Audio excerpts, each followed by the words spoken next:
Welcome back. Welcome in. It's Country Roads Confidential at earsports.com. It's a Paramount podcast. I am Mike Casazza, joined by Chris Anderson. Chris, eventful weekend just around the university because bushes were on fire. A famed flying WV shrub just torched somehow in a storm. I don't know if that was emblematic of anything, but man, big storms right through, trees down, damage everywhere, power still out. A lot of juice from the football team and basketball team, though, Chris. They kind of kept their head down and added a bunch of players. A whole lot changed there too. And I'm trying to do the math in my head here now. I can't do the math anymore. How many players does either team need? How many do they have? Will all these guys be here in September? That's a new question, I guess. But man, just a kind of a dizzying 48 hour.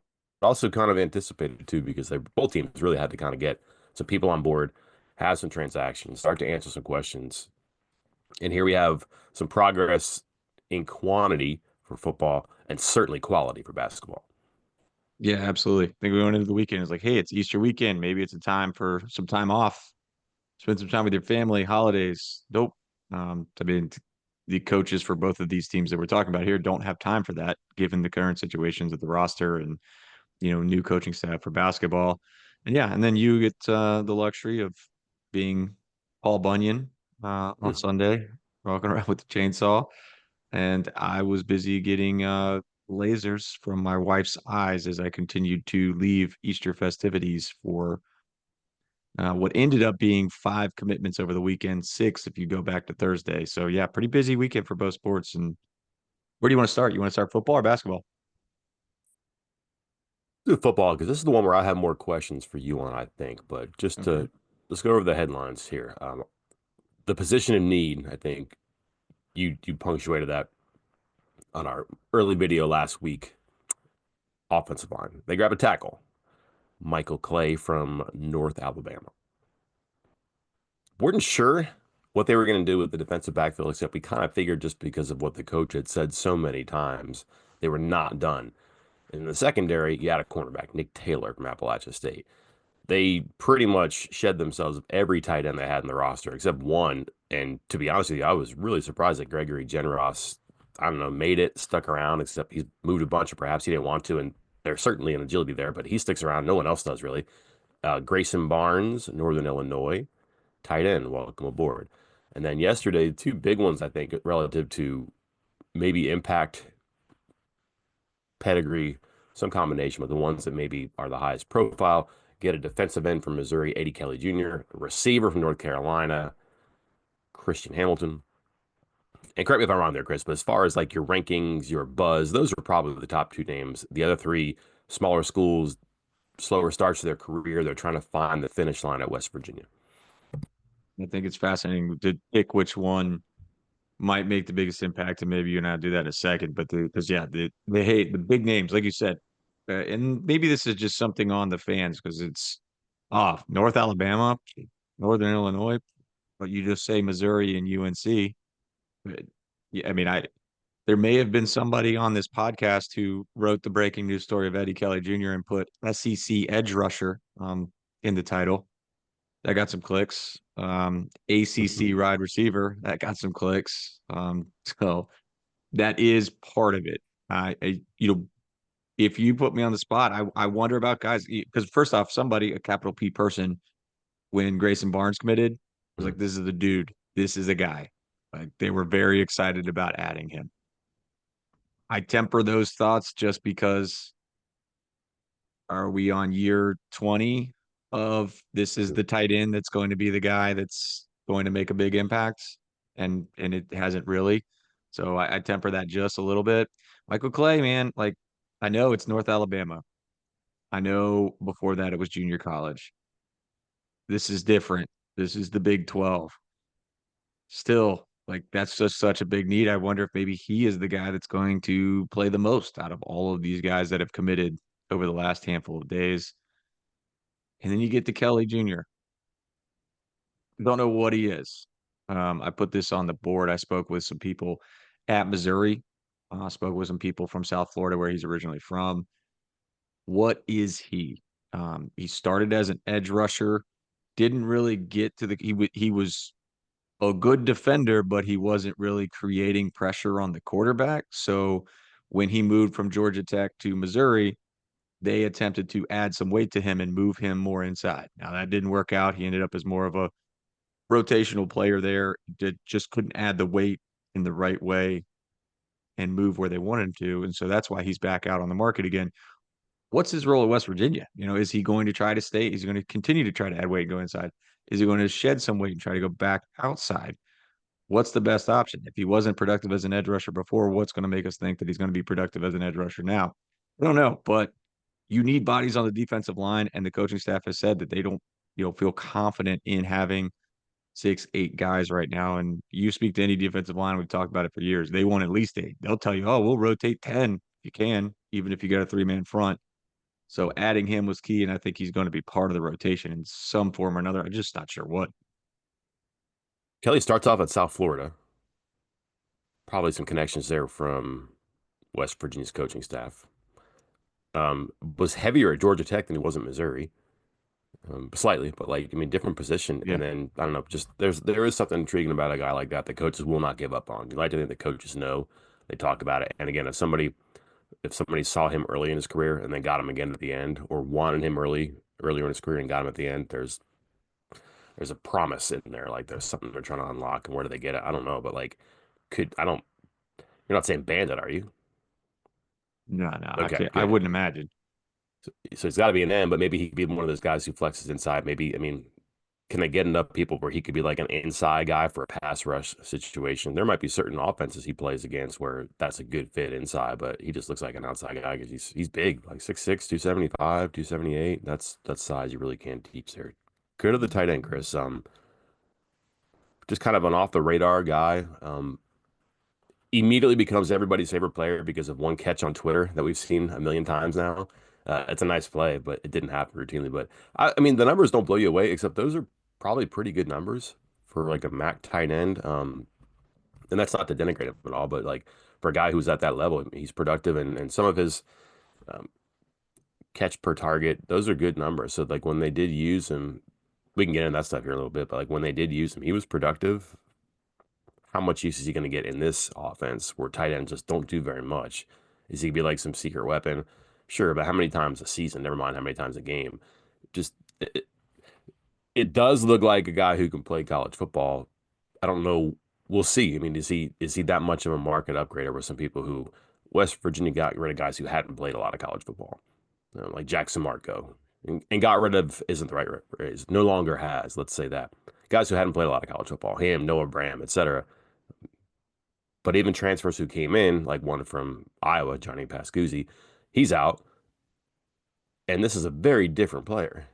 It's just strange to me that the same coaching staff, not the same coaches, but the same coaching staff brought in a guy who left and then found this guy. Now he was available this time and he wasn't before. That makes a difference, but just that in particular strikes me as odd. He's not the type of player they were collecting before. He seems like a pretty agile player who's also big and can do some other traditional tight end stuff that likely works in this offense.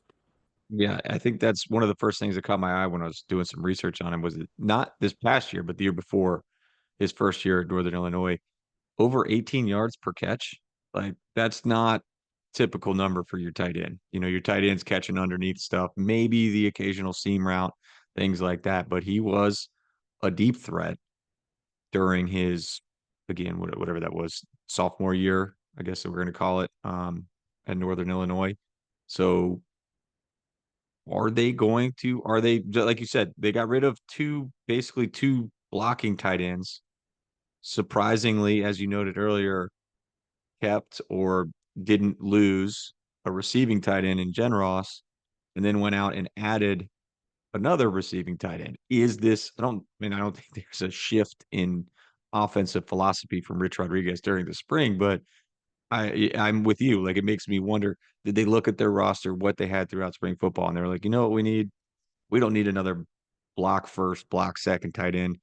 We needed another weapon on the inside here. Somebody who can block, but is a very capable pass catcher. So it's curious if maybe we can get an impromptu media session with one of the coaches and ask about it? No? Okay. Oh, Mike, you're still on mute. My bad. I had nothing great to add to that conversation there too. The yeah, that's so there's two there. The other three are different. Offensive line. That's so hard to get splash players from the portal. You're gonna have to spend a lot of money. One, because there's so few of them. Two, they just don't go in very often. So I think you're really Really, just to add in on this, sorry, like, to your yeah. point, like, North Alabama, not that big of like, oh, how many people are like, he was purposefully kept quiet on the visit list. Like they made Oh, really? sure no tweets, no instas, no nothing. Um, and they wanted that locked up before anything. And I've been told, for whatever it's worth these days, he has signed paperwork, and that's why everything was okay to kind of go public. Sorry, go ahead. But just to add to your point about the scarcity of offensive linemen. Yeah, because if you find a guy who's big and who has all conference or all American honors at like the FCS level, the Division two level, even now, all of a sudden he's going to be bumped up a little bit more. Maybe you're not fishing in the same water as like Alabama and Ohio State, but all of a sudden your peer level programs are in with you too. And like, what do they see that no one else does? So yeah, there is some part covert activity here that does make sense too. But here's what's crazy, Chris. He's got some experience and go into his background here if you don't mind, because here's the question that a lot of people are going to ask when they look at just this trickle of transfers so far, and there's probably going to be more. But when you look at out versus in, how is in different than what's out? We just explained it, we think, with the tight end. Um, there's something about Eddie Kelly that looks like they can find a way to make that work. But even that is he so different from some of the defensive linemen who left? Yeah, probably because of experience and just there's something there that we think that they want to tap into. What about this one though? Because Clay, they try to keep it hush hush. Happy to take it. And then this is a position that they really were going to prioritize. And this is the first, I would assume, not the last. So he gets the gold star here designation that he's the first one of the position that they really wanted to add. But again, how is this different than who and what they had before? I think that's the question a lot of people are going to ask. Like when you make all these decisions to rid yourselves of some 3 dozen players, one way or the other, I think a lot of people are under the impression that you've got the work done for replacements, or you are hopeful, optimistic about who your replacements are. And I just don't think naturally a lot of people are going to be like, well, yeah, the kid from North Alabama, that makes sense. That's who they're looking for. That just doesn't even up. Is there an explanation here that maybe people say, well, thank you, Chris. Now I feel better. Yeah, there is. I think it's Yeah. pretty because what's out so far, Dustin Terry and Gavin Crawford. That's it so far. Expectations are there will be more. Quite frankly, looking at the players that are currently on the roster, there are one, two, three, four freshmen or three redshirt freshmen that were previously known as walk-ons. Um, there is a high probability that they will be on their way out, or at least two of the three on their way out. It seems, and then if that does happen, then you are looking at a roster that comes into the fall with what, like two or three freshmen. That's it.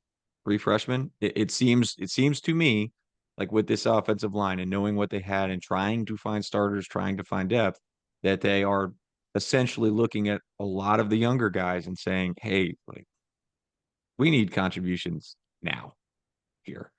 And I think that's what is happening here is that they are sacrificing some of the youth, some of the development to try to bring in more players that have the potential to help right now for the 2025 season. So some of the young guys out, new guys in. This guy's going to be a senior. I imagine some of the other guys they're targeting are older.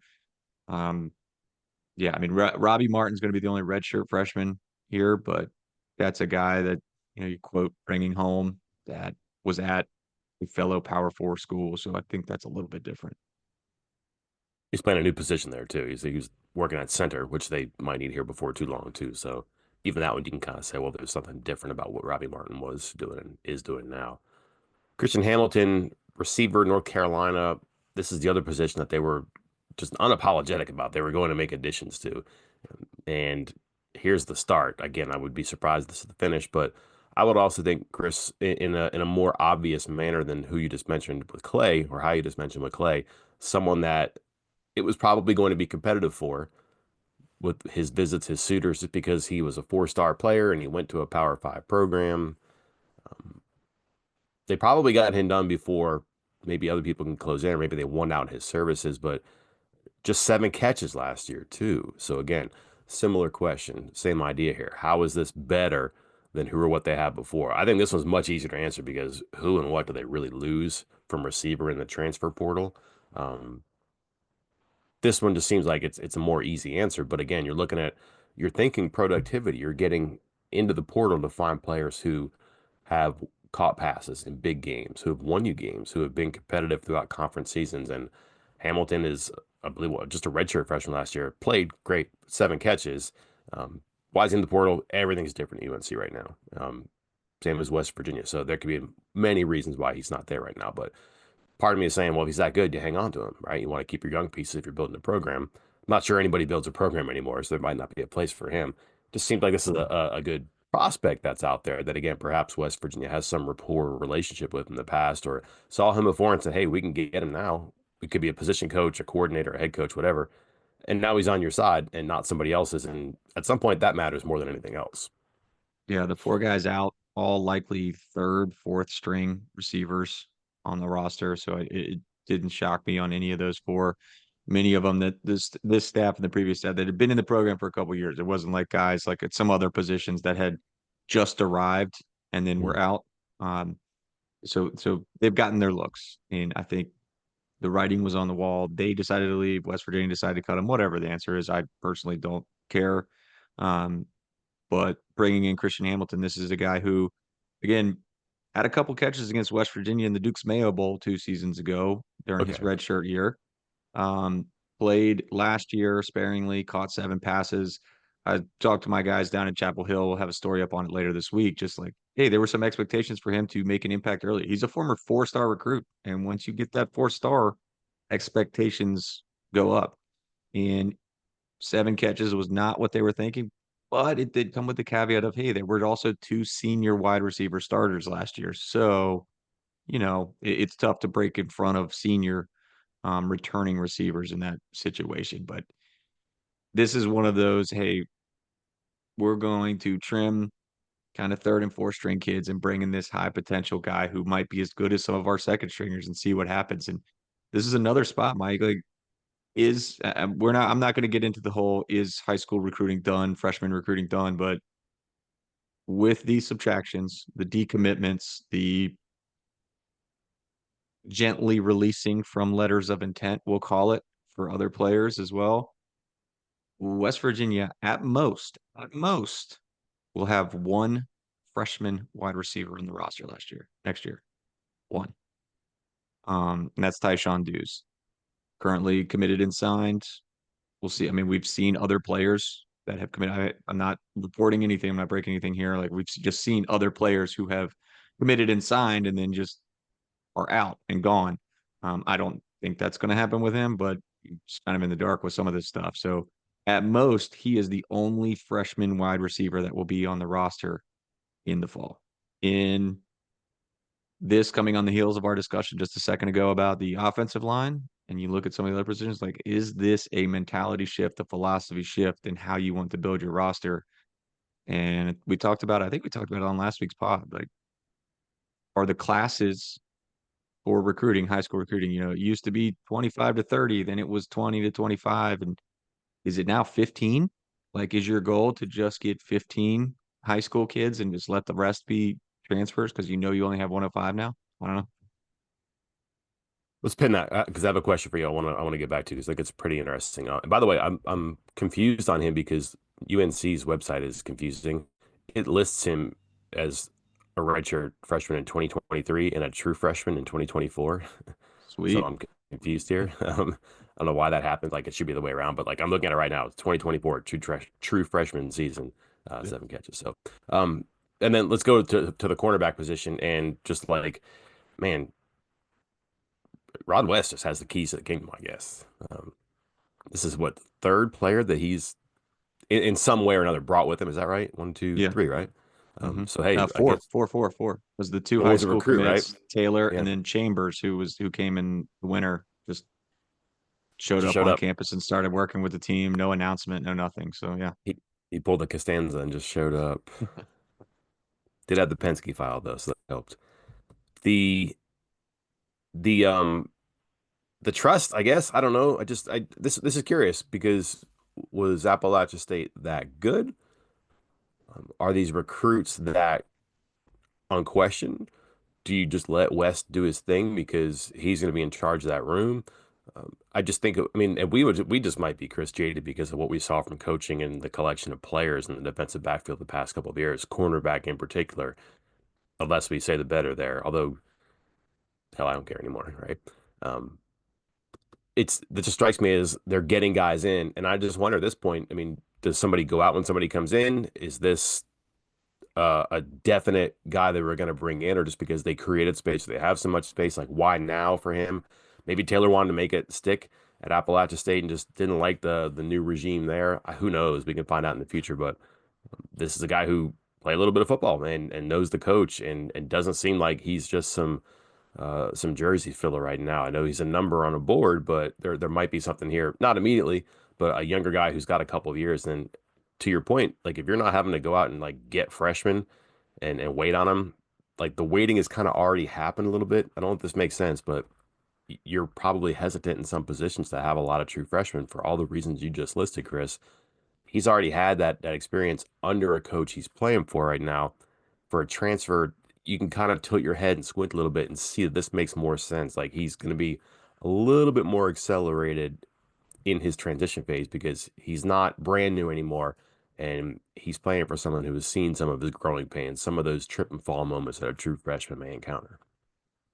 yeah, 100%. On the first part of the roster build up here, when Rich Rodriguez said, "Hey, we might add six more defense," I think he said defensive backs, maybe he said cornerbacks, but it was like, holy cow, you just added five senior cornerbacks via transfer. How do you need Well, he didn't say he was going to add six more senior cornerbacks. So adding a kid who still has 3 more years of eligibility remaining, while still also maybe kind of bordering on the edge of contributing right now, I think that's a great ad. Like I'm a big fan of this ad. Like it's going to go under the radar because who knows? I don't think he's going to play 500 snaps. Like maybe a cut, like maybe Clay will, or maybe Kelly will get 300 or whatever. But you have those five senior cornerbacks. One of them was a nickel. Scruggs is a nickel officially. But Taylor, like you said, true freshman last year. So he is a true sophomore this coming season. Played under Rod West. And what happened last year was he kind of, as this year started, it was hey, you're going to get redshirted. You're going to be redshirted. And then it was like, no, actually, you're too good to redshirt. We're going to have to play you. And then it became, we're going to have to start you. And he started a couple games. He played fifth, most of his snaps. He played 147 snaps. Not a ton. That doesn't sound like a lot, but you go through and it's 0 snaps until week 6. And then it's a handful. And then it's 56. And then he's starting. And then it's 41. And then so he made an impact and an impression on Rod West throughout practice. And presumably in some of his game action that warranted West moving him up the depth chart and into a starting position as a true freshman. Did he struggle? Sure. I mean, it looks like it on these PFF marks. You look at some of the coverage grades. I mean, teams completed 11 of 14 pass attempts going his way. So, yeah, but true freshman, Rod West saw something in him. I'm with you. Maybe you and I and all the fans on our board are a little gun shy after giving free reign to the previous secondary coach to make all of this decisions back there. But every once in a while, you got to do it. And I think he feels comfortable with this pick. Maybe he went to bat for this really hard. Said, "No, I really believe in this guy." Chris, give me a name of one of the players that we just talked about. One of the five. Grayson Barnes, All right. Well, would you take him or Bram? Him or Samarco? Barnes. Probably Hey, upgrade. Samarco, you're making me think about it because I did like the way Samarco played when he got on the field last year. They're two different types of tight ends, but yeah, so that one's a little tougher. That was also a name that got mentioned, not asked about, Chris, talked about too, Hmm. um, in camp. So that's an interesting one. New name, one of the last four. Clay. Uh, so yeah, we kind of already went over this, but and this is where it gets tricky. Him or Justin Terry? Eh, Clay. Okay. Gavin Crawford. Clay. Those are your offensive linemen that went out. Kind of Yep. see my point here. Yep. Cornerbacks, since we just did this. Jordan Jackson, Mikey Preston, Jacoby Spells, Keon Washington. Um, I still have my timeshare on Spells Island, so that hurts. Jordan Jackson, seen that one, familiar with that story. Keon Washington, don't know, but I don't know, just no one knows him. Whereas Yeah. just the tilting here, at least West knows Taylor. So you kind of get that. Yeah. And then the receivers, you went over the receivers like TJ Johnson, Dom Collins, Andrew Fares, Brandon Raymond. Who would you rather have there? I like Raymond, but I'm not sure there was a whole lot of people on that line. And just seems like that at the best you're a push here. So I think from a broad spectrum, a broad glance, you can look at this and say, well, how is this different? It's a little different, but again, this is more a starting line than finish line too. The question I pinned, Chris, and I wanted to ask you because when I watched the names roll in on the cut list, I just wondered about the future. It felt like the future was on our front door knocking, not even ringing the doorbell, Chris. Just gonna make a lot of noise for everybody to hear. So you can't ignore that. I just wonder about the point you made about high school recruiting and is it endangered at some spots? And I just feel like offensive line and defensive line just because of the physical maturity that takes. And like I think people forget too, there's some mental anguish in those positions too that you maybe you pick up quickly, but you can lift weights in your brain quicker, I think, than in a weight room. Just you kind of grow up faster mentally when you have no choice. But I don't know what the sense is in devoting a whole lot of resources and roster space to, especially in this cap era, to those positions when you can go out and get players in the portal.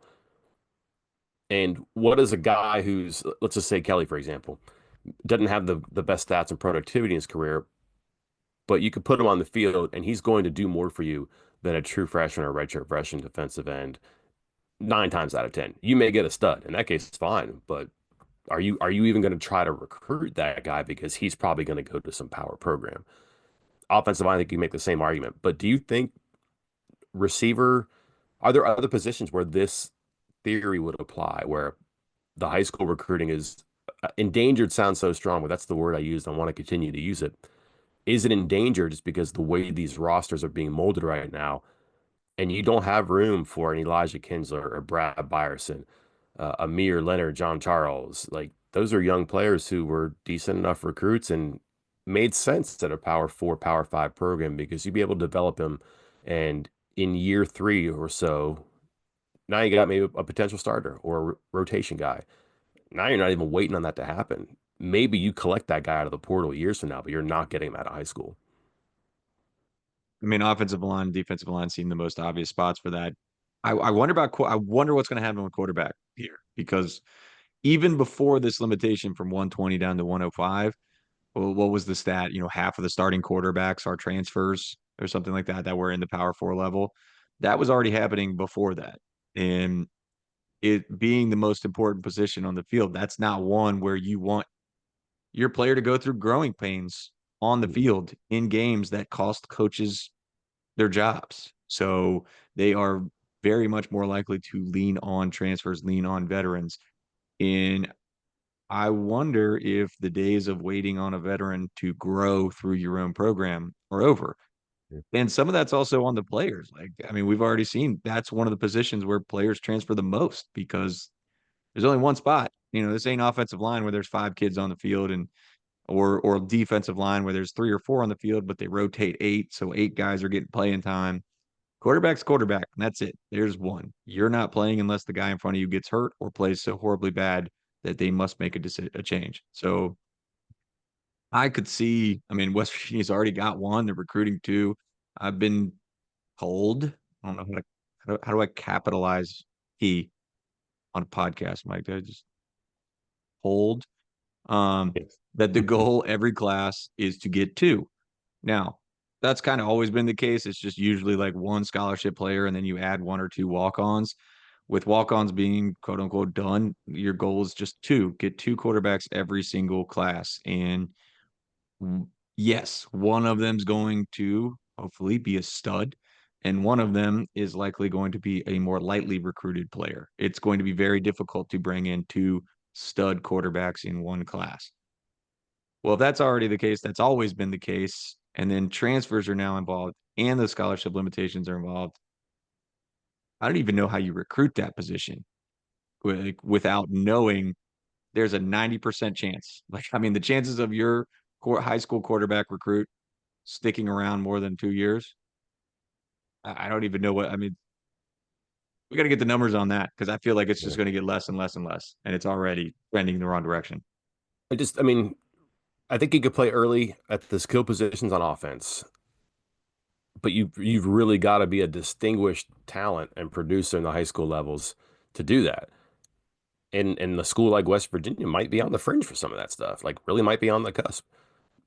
Not to say they can't get them, but probably won't get all of them that they want. And like you're going to be fishing again, fishing from peer ponds and trying to get the same players that your level programs in the geographical area are trying to do. Running back, receiver. I think running back might be hard too. Defense is where it's crazy, Chris. Like linebacker. Are you are you putting true freshman linebacker out there? Are you waiting for a guy? You think an 18-year-old is going to be that much better when he's 19 and ready to start for you?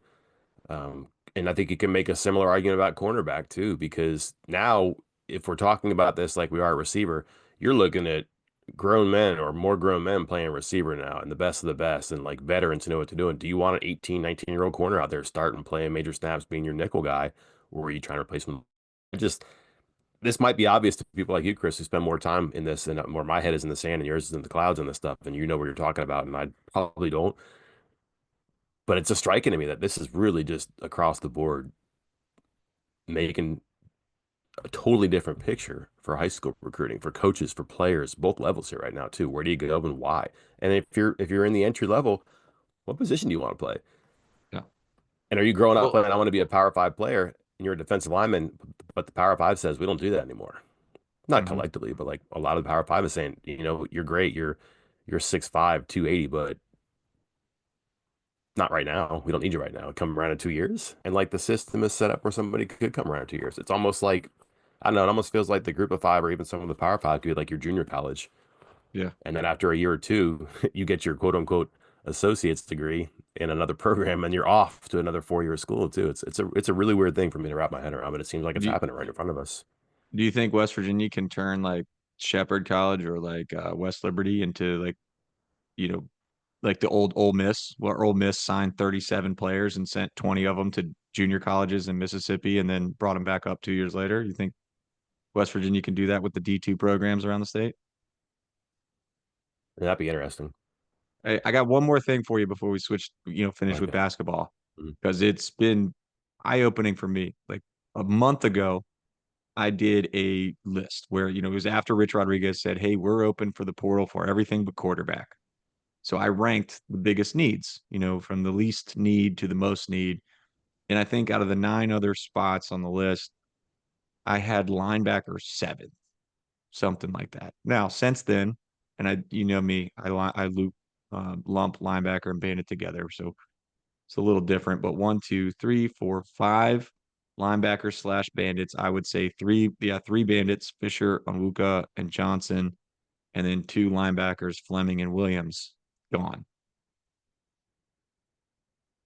I don't know how much that really changes everything. I mean, I don't know out of those five who was truly going to contribute this year. I know there were some depth pieces in there. We heard good things about Williams. We heard good things about Awuka, but West Virginia is hitting the transfer portal hard for linebackers. They've already hosted a couple. They've offered several more. They got more coming this week. It's been the most active position out of all of the positions, at least as far as what's been out there publicly. Is there something I don't know going on in that room, Mike? And can you enlighten me? In reality, maybe, because they didn't have it just wasn't a good room before. And just think about what they talked about last year, Jeff Coons, Neil Brown, and Jordan Leslie.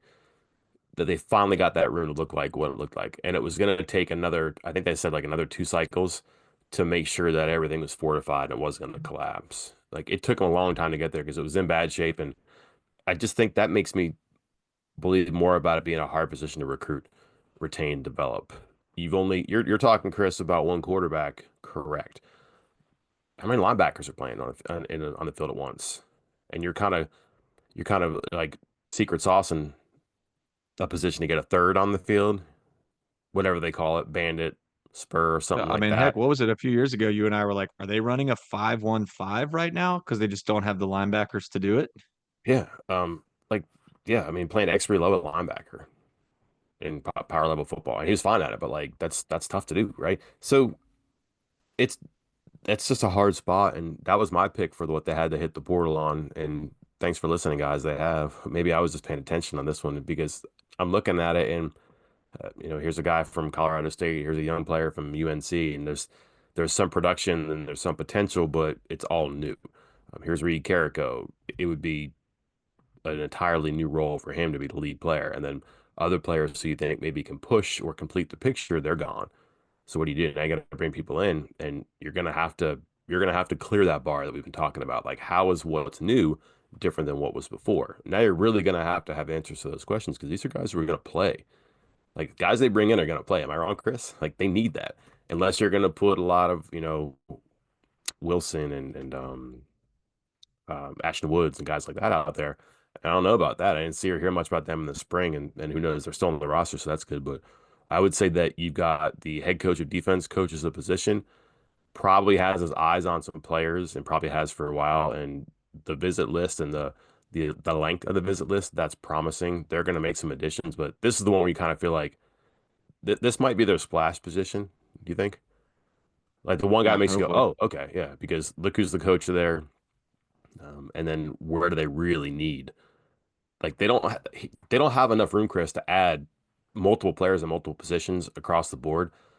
But you can supplement that by having like wow, one of those names, and that would be the one where that would kind of take, I don't know, how many birds in one stone right there. You Right. get a guy, answer that question, have an upgrade, and you don't have to worry about multiple depth pieces there too. That would be kind of ideal for that spot.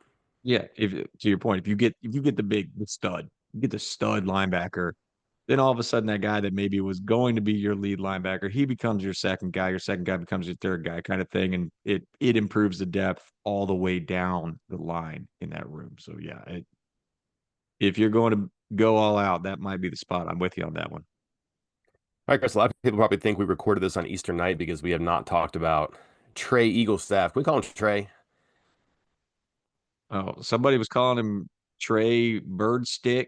What else were they coming up with in there? Just when this dragged on, and hold on, didn't drag on. A lot of people being, oh, it's dragging on. Oh, he would have already. Somebody tweeted at me, oh, he would have already committed if he was actually coming to West Virginia. He's going somewhere else. Um, take a bow here, Mike, because I'm about to heap some praise on you. The day that Trey Eaglestaff decommitted from South Carolina, and there was all that talk, you posted for our VIP members, hey, he's going to wait a few days so that it doesn't look too sketchy so he can get up and visit West Virginia. He waited a few days. He got up. He visited West Virginia. He committed. It went exactly on the timeline that Mike had reported on our board.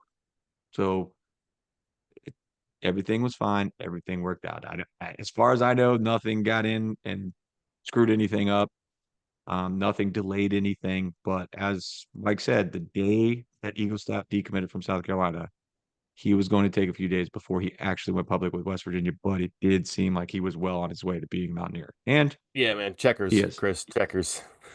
Or like you like to say, don't, zebras and horses, right? Yeah.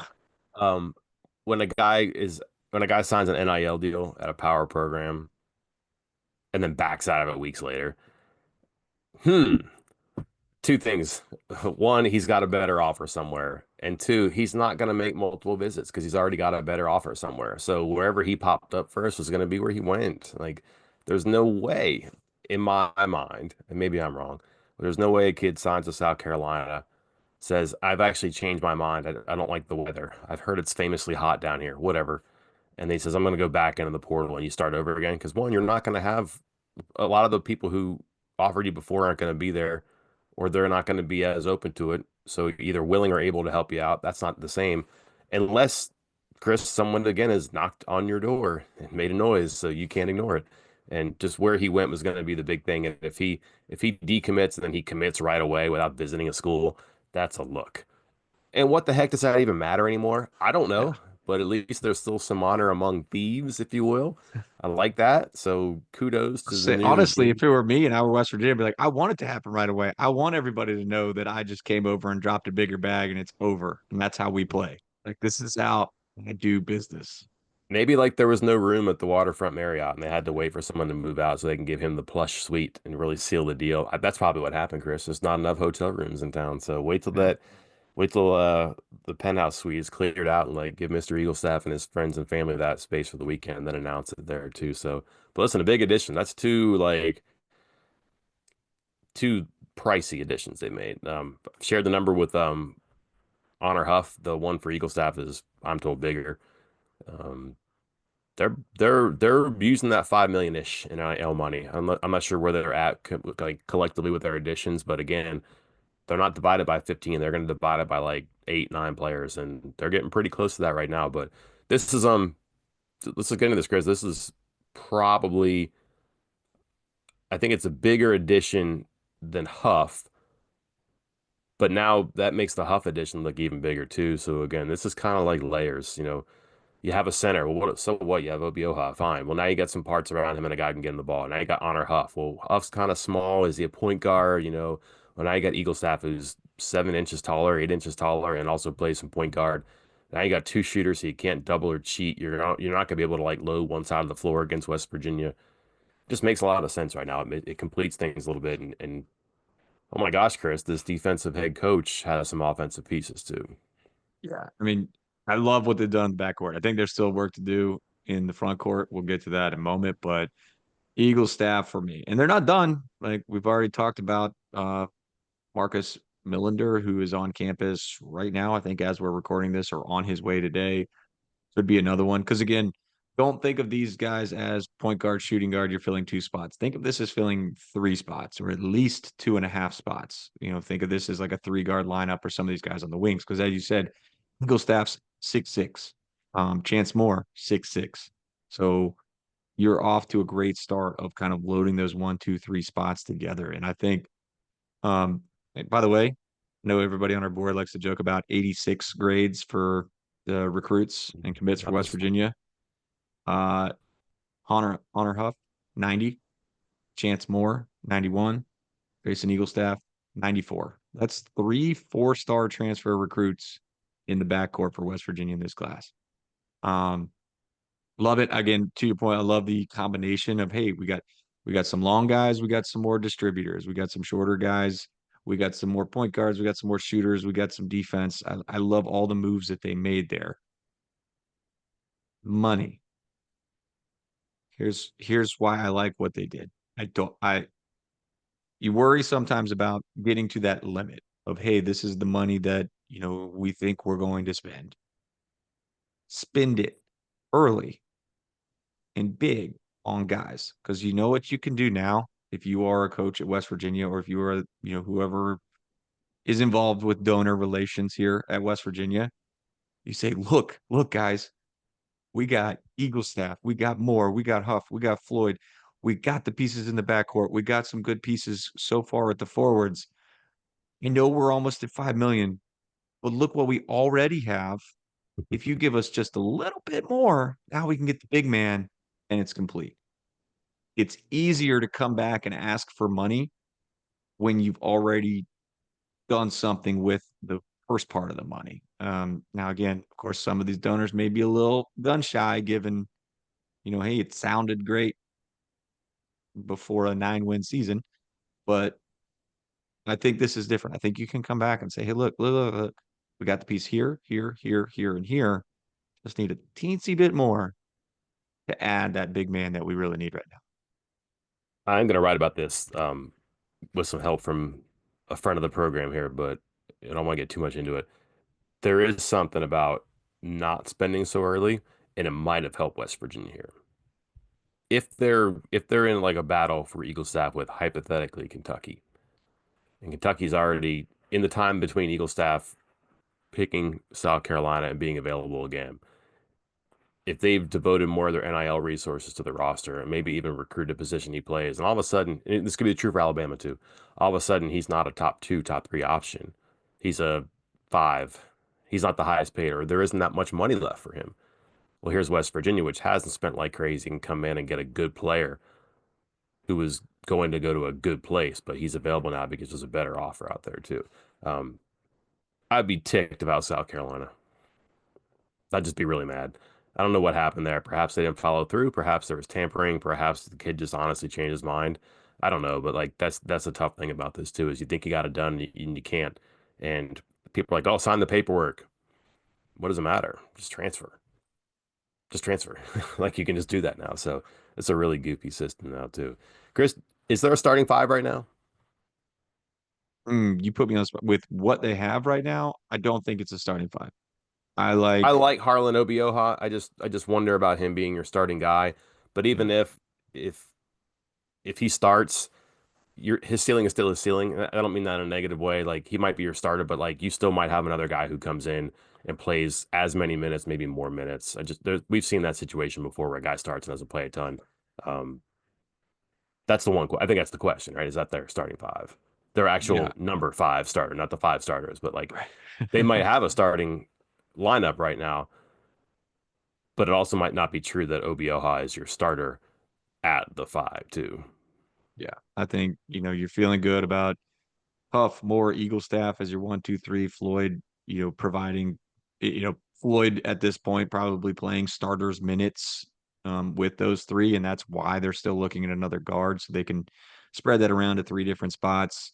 I like Lorient as your four, quote unquote. We try to stick with traditional numbers here. With Fields getting time at the three and this four, maybe five in different looks. But yeah, OBO, fine. We talked about this when he committed. I said, this is you need this kind of big body. You need this kind of guy as someone who can play when you really need him. And in my mind, in an ideal situation for WVU, he is a guy who's playing 15 to 20 minutes a game. And, there's some matchups where maybe he's playing 25, and there's some nights where he's playing 10. And it just kind of depends on the matchup and what he can do in there. And that's not anything against him. He will be, I think, an integral part of this team. I just think West Virginia at this point still needs a big man to kind of round things out. Yeah, where do they go now? That's crazy. 'Cause that's a hard position anyways too. Yeah. The ebb and flow here, Chris, that I just think we really need to focus on is Jackson Fields. Because again, why is he the person that we're pointing out? That was a name that just kind of like it just kind of made people go, what? What? Like, what are they doing here? This is not what they need. This is not who they need. He makes far more sense now with other pieces falling around him, and like he can be who he's supposed to be. I don't think he was coming here to be like an 18 point per game guy.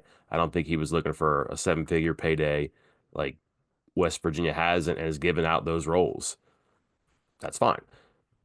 That's not what he wanted to do. That's not what he is. So now all of a sudden, maybe he's not a starter, but here's a guy who made plays on a good team, like a winning team, NCAA tournament team, and in a role, a very specific role. And now he's going to get a chance to do that in a place in a situation that should be comfortable for him. And it just makes more sense now because the pieces have fallen apart around him. So again, it's layers. It's like making a pizza, Chris. You don't just throw all this stuff on at once. You got to go back and it's got to make sense. And um, right now they got this thing cooking. That's my bad. Sorry. We should get Yeah. out of Oh here my God. then. Wrap it up, please. End it. Yeah. So the rest of the day and the rest of the week, Chris, we probably should be on watch for any number of things, I would guess, right? Got a Yeah. basketball I was just player say visiting. you and I have talked about, hey, we should pre-record our Wednesday and Friday videos. And maybe we will, but yeah, I don't things are gonna happen for sure. And I don't think this was just an Easter weekend thing. I think more stuff's gonna happen this week. Yeah, like you said, more visitors, more hoops news, more football news, expecting lots of things this week. Got a text message, Chris, You reading it live? from the Camerlengo. The Vatican wants to know where Hotboard 1.0 is. Oh man. Look at our power. Should we tell everybody about my very exciting business trip coming up, or should we just let Yes. that grow organically? Let's just throw it out there when it Let it happens. grow organically because we got to make sure we expense it correctly. You thought Indianapolis was cool. Wait till you see this trip. Like, Indy was fine. Helped us Yep. out a lot. Just the divinity of what I have up my sleeve right now is it's going to be something else. Yeah, I mean, there's a lot's going on. I don't even want to say what we're doing because it could be done by the time we say it. Um, Transaction season, Chris. Hot and heavy. West Virginia rolling right along, both sports right now, and the baseball team won't lose. So there's our mandatory baseball reference. We went from an entire Monday podcast about baseball to just a throwaway line when they haven't lost. They played pretty exciting baseball ever since then, too. So, Jumped from number 24 to number 17 in the poll. Just came out as we were recording this, by the way. and everything Saban is doing and his staff is doing is working. Yep. And even when they mess up, they clean it up pretty quickly too. So listen, special season right now. Catch the games while you can. Plenty happening.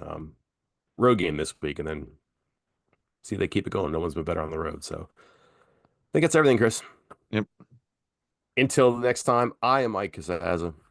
And I'm Chris Anderson. We will talk to you then.